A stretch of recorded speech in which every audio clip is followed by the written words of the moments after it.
Hey everyone! So if you've got your 100-mark English language and Indian culture exam coming up, you are exactly where you need to be.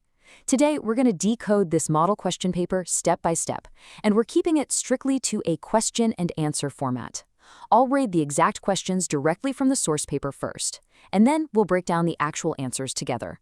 Because let's be real, understanding the hidden details inside the questions is the absolute biggest secret to scoring high marks. So let's just dive right in. Our roadmap for today is super clear. First, we'll tackle Section A, which is all very short answers. Then we move to Section B for short answers covering literature and grammar. And finally, we'll wrap up with Section C, which features the long answers focusing on culture and writing. All right, let's kick things off with Section A, very short answer type questions. Now, this whole section is worth 12 marks total. We only have to answer any 3 questions, and every correct answer gets you a solid 4 marks. The catch? There's a super strict 50-word limit. So basically, this is your absolute best chance to rack up some quick, easy marks. Okay, let's read the very first question together. Provide the antonyms for A, ancient, B, accept. Provide the synonyms for A, sacred, B, courage. Let's look at the actual answer breakdown. So in the first part, we're looking for antonyms, exact opposites. The antonym for ancient is going to be modern, and for accept, it's reject or refuse. Now pay close attention to the second part. Here they're asking for synonyms, which means words with the exact same meaning. The synonym for sacred is holy, and for courage, it's bravery. Literally just write that down, and those 4 marks are securely yours. Moving on, the next question is a grammar one. Listen closely. Fill in the blanks with appropriate articles. A, blank Ganga is considered a holy river. B, he is blank honest man. C, she is reading blank book. D, blank sun sets in the west.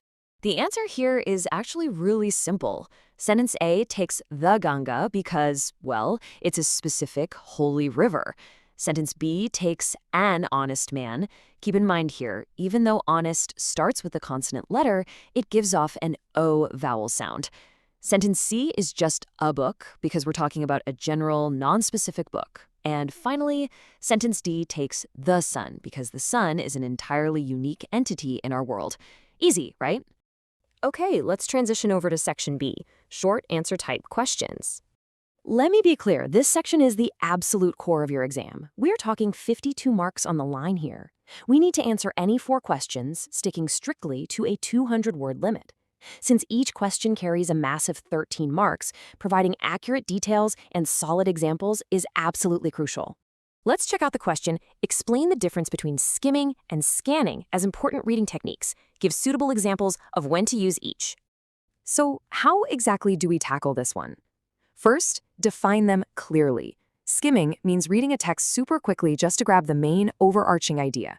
A perfect example? Quickly glancing through your morning newspaper headlines. On the flip side, scanning is rapidly searching a text for one specific piece of information, like looking up a particular word in a dictionary. To secure all 13 marks, you must include these definitions along with those practical examples. Let's look at another great grammar question. What is subject-verb agreement? Explain it by writing any 4 basic rules, along with one example for each rule. When answering this, first tell the examiner that subject-verb agreement simply means the subject and verb in a sentence have to perfectly match in number and person. Then you lay out 4 strict rules. Rule number 1, a singular subject takes a singular verb. For example, he plays. Rule number 2, a plural subject takes a plural verb, like they play. Rule 3, if 2 subjects are joined by and, use a plural verb, like Ram and Sham are going. And finally, Rule 4, if subjects are joined by either or, the verb must agree with the nearest subject.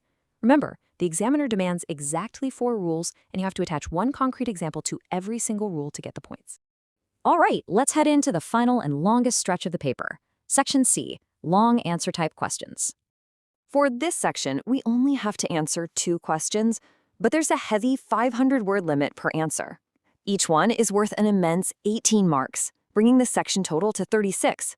So utilizing an essay format, showing deep thought, and having a proper structure are absolutely non-negotiable here. Let's read through an essay prompt directly from the paper.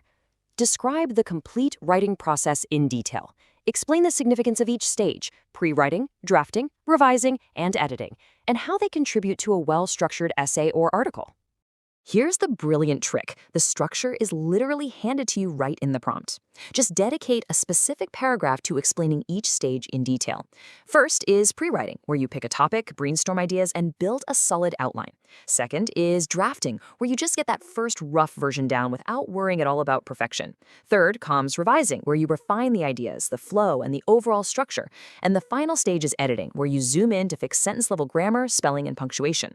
If you can explain exactly how these 4 stages build a solid article, you've got a perfect answer on your hands. Let's look at another long answer question, this time from culture and literature. Discuss the core values of Indian culture: heritage, diversity, pluralism, and spirituality, with detailed reference to Swami Vivekananda's Chicago speech and A.L. Basham's excerpt. To score full marks on this essay, you have to thoroughly explain all 4 of these core values: heritage, diversity, pluralism, and spirituality. But here is the major catch. You must explicitly link these concepts to the specific authors mentioned in the prompt. For instance, you have to reference Swami Vivekananda's Chicago speech to show how he presented Indian spirituality and universal acceptance, or pluralism.